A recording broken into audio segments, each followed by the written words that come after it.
The announcement by Huntington Ingalls Industries of a new production and testing facility for the U.S. Army's enduring high-energy laser program is more than a corporate expansion, it represents a critical milestone in the evolution of directed energy weapons.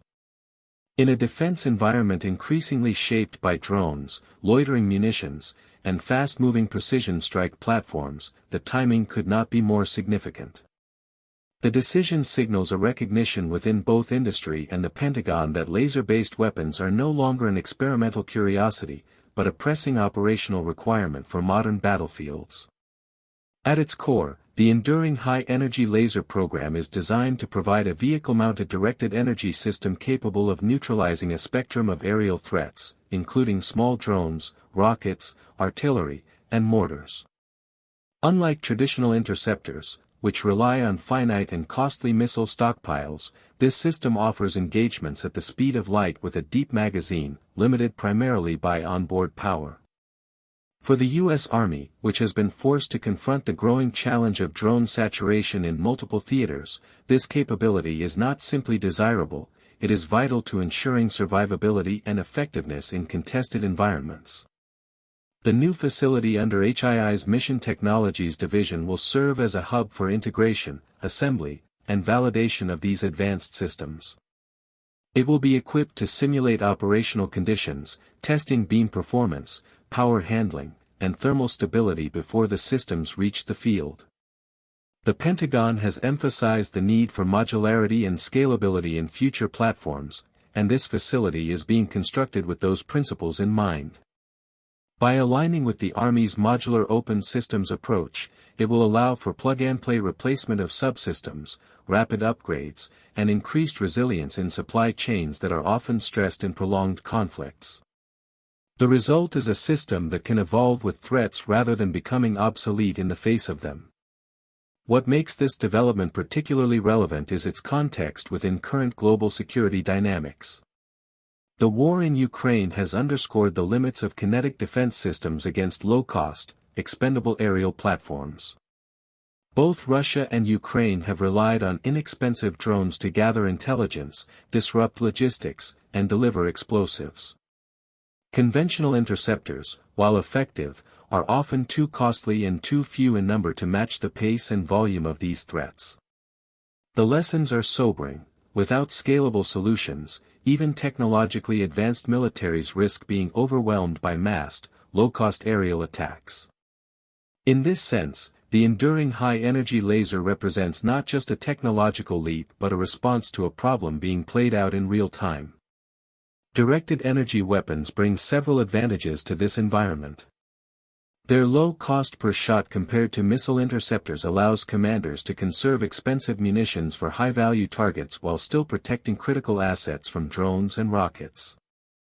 Their near-instantaneous engagement reduces the window of vulnerability, a crucial factor when defending mobile units or forward operating bases. Perhaps most importantly, their reliance on electrical power rather than ammunition stockpiles makes them more sustainable in long-duration or dispersed operations. This last point is of particular importance as militaries prepare for scenarios where logistical networks may be disrupted or contested. HII's investment also reflects the shifting priorities of the U.S. Department of Defense. For decades, directed energy weapons were regarded as a distant prospect, always just beyond practical deployment. Advances in power generation, thermal management, and beam control, however, have turned that promise into tangible capability. By establishing a facility capable of supporting low-rate initial production by mid-2026, HII is positioning itself not simply as a contractor but as an enabler of the Army's modernization strategy. The company's role is distinct from that of other defense giants like Lockheed Martin, RTX, or Northrop Grumman, which are heavily focused on laser generation technologies. HII's strength lies in system integration, bringing disparate components together into a field-ready capability. The industrial implications are significant. Defense production is no longer about designing prototypes to prove a concept, it is about demonstrating scalability, readiness, and reliability under mission-representative conditions. The Pentagon has made it clear that it wants to move from laboratory demonstrations to deployable systems, and HII's facility is a direct response to that demand. By focusing on integration and validation, the company ensures that laser weapons can transition from test ranges to active duty far more quickly.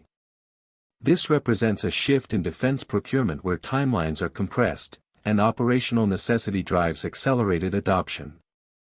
For the Army, the ability to field energy weapons rapidly will be especially important in theaters like the Indo-Pacific and the Middle East, where adversaries are investing heavily in drones and precision strike systems. The new facility will play a role in preparing E-HEL systems for these high-priority regions, ensuring that they are capable of meeting threats specific to those operational environments. The Indo-Pacific, with its vast distances and dispersed deployments, demands systems that reduce dependency on supply chains vulnerable to disruption. In the Middle East, where drones and rockets are an established threat, energy weapons could provide a decisive edge in protecting bases and forward-deployed forces.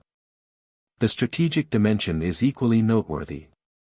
As peer and near-peer competitors explore swarm technologies and autonomous aerial systems, the U.S. Army's adoption of laser weapons sends a clear signal: the United States intends to maintain overmatch not just through quantity of firepower, but through technological asymmetry.